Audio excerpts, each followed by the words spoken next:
Hello gamers, the deck today is called Rite, and basically I tried to experiment with the new truth package from As of the Omen, and based on the list, it went about as well as you expected it to went. After one singular game, I end up cutting basically half of the support packages that Rune has received, and after a couple more, I even end up cutting the gold. And now we are only left with Raio in the list, and even then, I have half a feeling that you are better off just cutting Raio altogether, honestly. But hey, what's the point of making this video if I can't include Raio in the deck somehow, or at least try to make it happen? But yes, the idea is that with we are playing Earth Sigil, right, with Raio as a quote-unquote high-end that bot clears to allow our Lilan team to hit face. Kinda, maybe. I'm not certain on it myself, but this deck did function simply because Norman is just that good. Like, I get it. You guys hate Norman. He's like the one guy that you want to punch the most, but please. It's the only reason why this deck could even survive for this game plan to work anyways. But let me just quickly go over the idea once again. You generate Earth Sigil with all your low-end cards.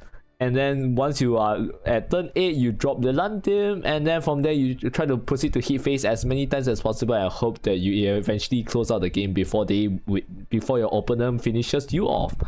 And I wouldn't say that I did include quite a fair number of spells, fair being like 8 spells in the deck, so that we do have some fodder for Raio to freaking transform into Ursa's elimination, which is basically a 0 play point card. Funny thing though, that's the only reason why I'm running Stormy Blast, is just as additional spells for Raio. That's why it's at 2 off. Funny enough, because I didn't actually need it for the early game. There's no good way of spell boosting this except through Anangria. It's literally just there for Raio fodder. That's the sole reason why I'm running Stormy Blast. And even then, right, Raio's token spell, although great, is really anti-synergistic with your half the cards you have in your hand, because like imagine turning Enchanting Perfumer into a 5-drop. I mean, I guess if you can draw them that's discounted would be good, but like a 5-drop Enchanting Perfumer that's already in your hand sucks to play, honestly. But yes, this is my first list and well, not really revised list with an experimentation with Raio. I do have another one here that I would probably try out in another couple of days. This time with Ruler of Consignors and Jeroboam, it will be a pure truth list. As you can see, I actually am running the truth cards this time to the max amount of copies that I do have of. Just so you know, I don't have every single card yet. But yeah, this is the first iteration of it. I hope you enjoy how bad it is, I guess. Here's the QR code if you want to suffer alongside me. Deck list will also be in the description, and enjoy the video. Oh, before that, do leave a like, leave a subscribe for future Shadowverse content, and I'll catch you in the gameplay. So the first game we have with my new and horribly burnt deck is against Havencraft. One of, if not what I think is the best deck for this expansion. Honestly, I don't like it at all. I for one is a certified Haven hater. Nothing against you Haven players, once again, I just don't like Haven. But it is a really good deck nonetheless, and funnily enough, it's probably the worst matchup that I could ever possibly run into. The reason is really simple. Haven is the only class that can actually clear Lilantim. Like, actually clear Lilantim for good. That bypasses her last words completely. And honestly, I hate every single moment of it, but it is what it is. It's Haven after all. Can have anything in Shadowverse Worlds Beyond with Haven running around. But as you can see, we did manage to draw most of our good cards. We have Anangria for turn 5, Penelope for to get more Earth Sigils, and we do have the Lantim, our quote-unquote win condition in hand, which is inevitably going to be banished by the Torrent of Despair from Merowin, which, look, we can see it coming from a light year away. It's not that unpredictable. I would say they actually did manage to misplay a little bit, but because they played Grimnir after Merowin, but depending on how they draw, maybe it's probably not that big of a misplay. And Dark Side here is really flexible as a card. Not only is it a spell for Raio, it also can be a -2 to any follower, or even a +2 attack to the Lantim that you can use to push for lethal. So that was one reason why it might be good, and I honestly think it's worth it. And for most Earth Sigils, right, I generally think it's a good idea to evolve Penelope, especially if you have Melvin in hand. This combo gives you a lot of Earth Sigil that you can use to fuel your future plays. And for most of the time in this matchup, I like to use Sage Slide for heal, since so long you keep yourself top up, it actually makes it really difficult for Haven to actually finish you off. But yes, I know he has a lethal Torrent in hand, but like, I have to get this Lilantim out this turn.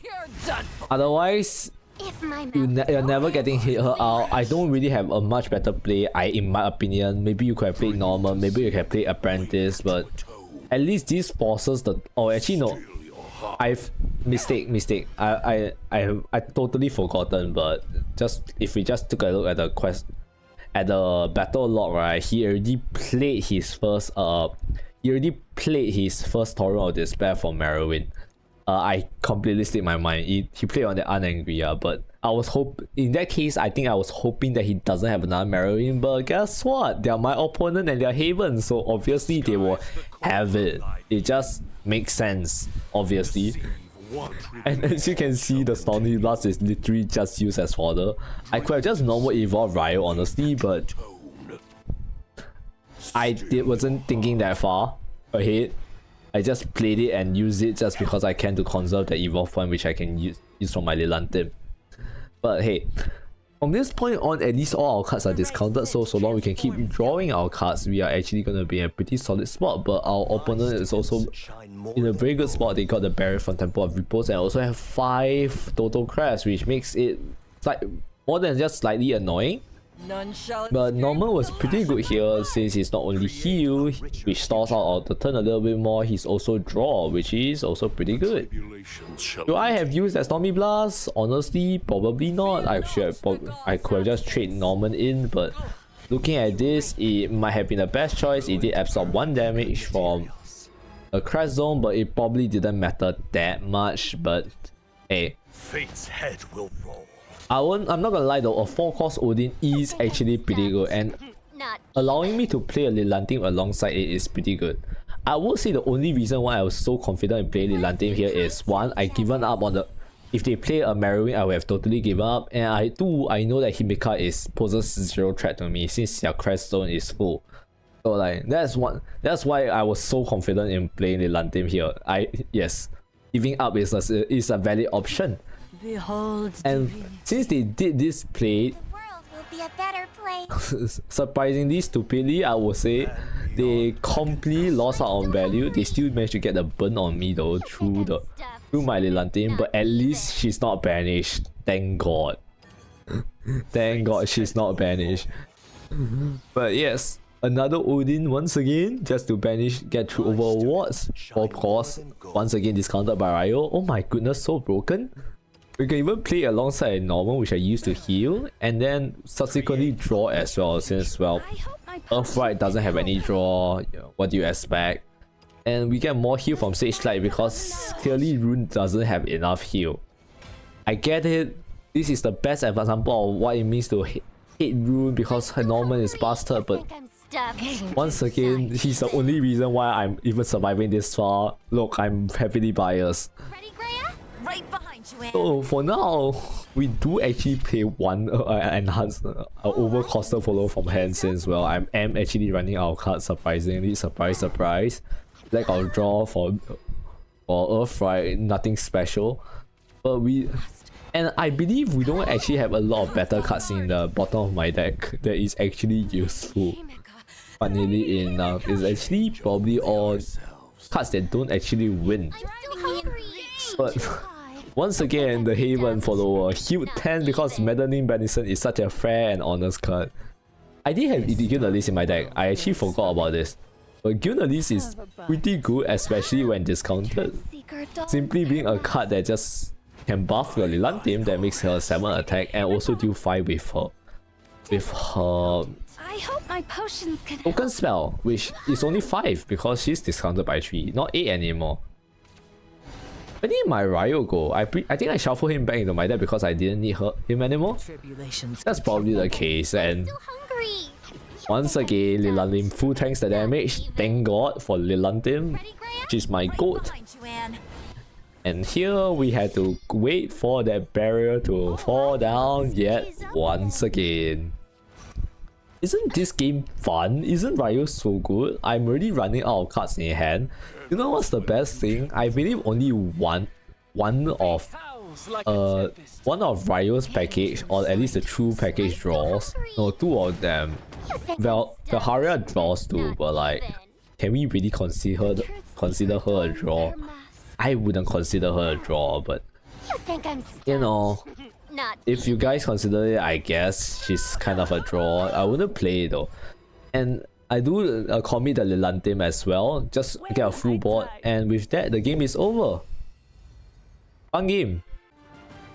So if this deck can somehow survive against its worst matchup, surely it will match up well into like the other decks, right?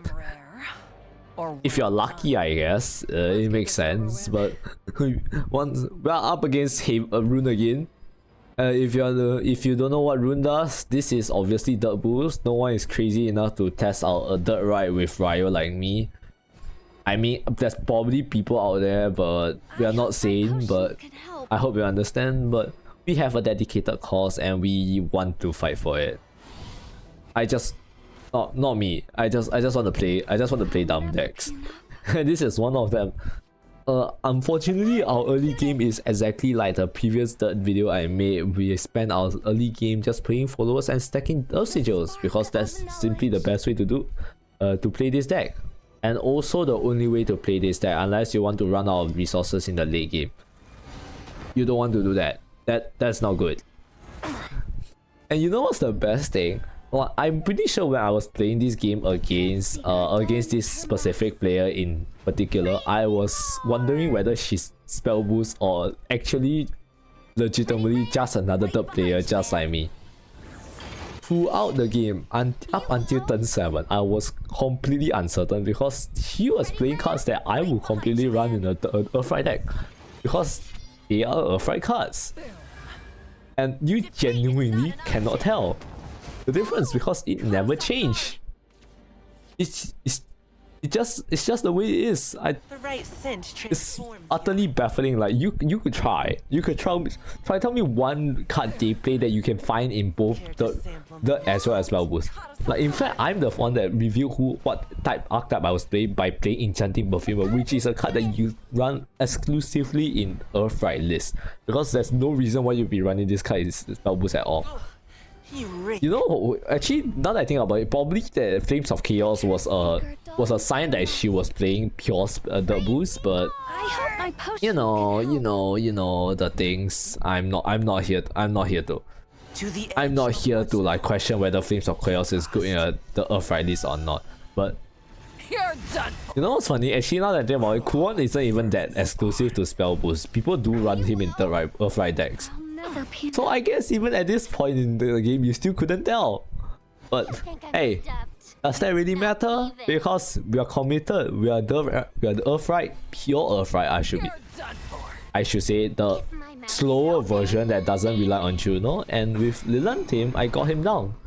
The good thing about playing this sort of Earthright list is that I believe Rune does not have an effective way of clearing out Lilantim, and the only way to fight against her, quote unquote, is to just heal up and wait until turn 10 as any other Rune player would play it. And okay, I'm still hungry. I don't know why they super evolve here though. Not That was a even. serious misplay. I would have normal evolve. Maybe they misclick, maybe they do something wrong, but super evolving here was definitely a wrong play.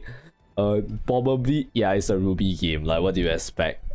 Ruby game, a Rune player misplaying, name a better combo. Not like it would matter. I think it would. From here on, I totally believe that Rune couldn't win the game. But you know, let's just drop the Raio so I can say I played Raio for this video. Lilantin, you can see the combo here. Raio wipes the board, frees it up for Lilantin to hit face. Like, come on, it's a match made in heaven. I'm impressed. And with that, we won the game. Now you may be arguing, hey, you know, Raio didn't win you the game there. It's just he did absolutely nothing except clear a board. But hey, in my opinion, he has so much aura that he basically forced our opponent to concede out of respect for his absolutely, I don't know, depraved smile or something like that. I guess it. Don't even leave the dust I behind. don't know, but for our third game we are against Loot Sword, and I did toss Raio away this game, but hey, we'll draw him later. He'll come back sooner or later, whether I like it or not. But against Loot, very strong burn deck, running a lot more burn package now, and so every damage and every heal really counts. So drawing Norman once again. You're probably tired of this guy by now, but seriously, he's the only good card I have. Please, let me have this. He's the only good card I can use to make this horrible rune cards work. But hey, Swordcraft, as you can see, I bring Swordcraft. They spam the board white with their guys.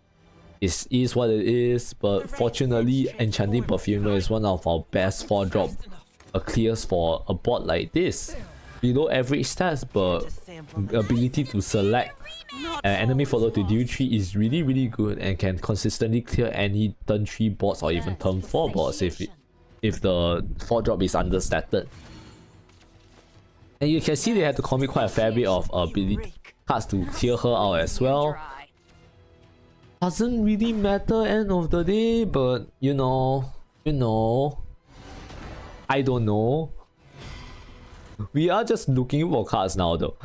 Toss back another Lilantin because I need one in hand to play on turn 8 and I need the others to be in the deck to be discounted by Raio, you know, the stuff. Use the extra play point to get my Earth Sigil before I forget, and once again we're back in the neutral board state with me having followers but Sword having initiative. Zirconia on 6, however, I would say is really slow, so I was surprised they went for that play. But with his play, he left a 2/2 up, which is fine considering that I'm actually playing Rune. And Penelope super evolve here.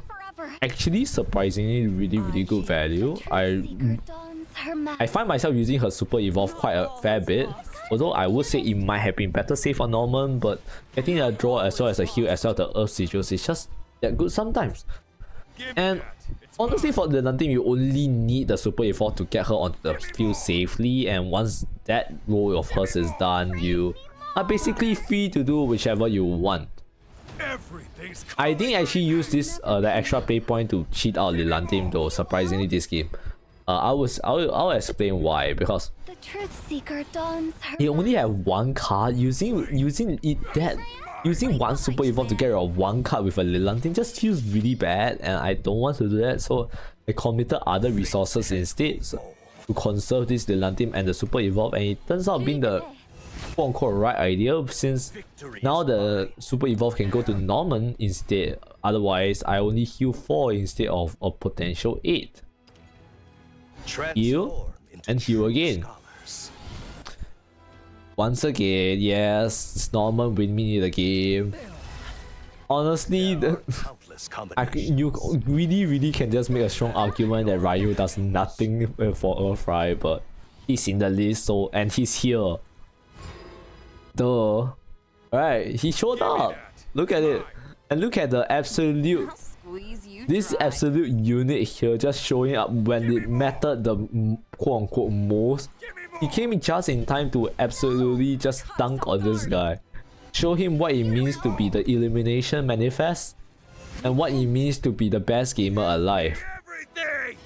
And it just so happened I do have a spell for him to turn into a Erzat's elimination as well. Like, I mean, I draw the Stormy Blast, my fodder card, and it did transform my fodder card, thankfully, and elimination!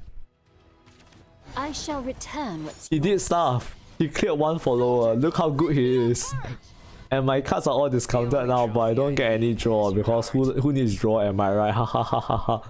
My Lilan team is 9 play points and it's even more unplayable than she already is. Ah. The right scent transforms. Why is Raio the way he is? Oh, at least he got 9 damage hit, and not he's totally out of evolve and super evolve. So with Lilan team on the field, that's basically his fate is sealed, kinda. Heavy on your heads. I will say though, Never be enough. one thing you have to pay attention about Sword is that with the assistance of Lu, Albert's lethal reach actually got increased by basically 2. So from this board, usually right, you in this board state you might have expected like 12 damage total from total, which you think, oh, I'm totally fine. But with the additional Gilded Boots, Albert is actually 8 damage now. So going forward, do be wary of that or you'll be caught off guard more often than you really should be on turn 10. The tribulations. But yes, they didn't expect for me to actually already quote unquote have lethal. Well, I don't, so I have to heal. The spark. Well, I didn't of heal, knowledge but I is strong. did heal using Norman to stay out of a second Albert range because knowing my opponent, they always have a way to have lethal. They even run Ravening Tentacles nowadays, so you kinda have to. They keep burning me with cards like Odin. I will say I'm pretty certain they think they are safe out of Lilantine Reach. Unfortunately, I run this card for some funny reason. So with Apostle of Voracity, which bypasses our own aura, we have 9 damage for a game. Will not falter. Raio is so good, am I right? Oh yes, that's the games I have for you. Can you even argue that Raio did anything those 3 games? I argue yes. I played him. I used his spell. Although in hindsight, there are situations where I could probably have not used his spell and be in a better position, but who knows? I'm not for it, man. Maybe an actual match, maybe actually in an actual deck that's dedicated for him, like something like this. Like, and if you're interested in this deck list, leave a like and subscribe. The video for this one should be coming out really soon after this, since I already have the list ready and it's a matter of getting the games at this point. But my verdict for this one, I say just play normal Earthright. Like without Raio, with more Odins, with Gilnelis even. I don't know why I don't have Gilnelis instead of Apostle of Voracity. I just might want the extra attack. I think Gilnelis might be a better deck card for this list than Raio, honestly. But hey, it's all about experimentation, so go on. QR codes here. Deck list is also in the description. If you like, leave a subscribe. I'll catch you guys next time.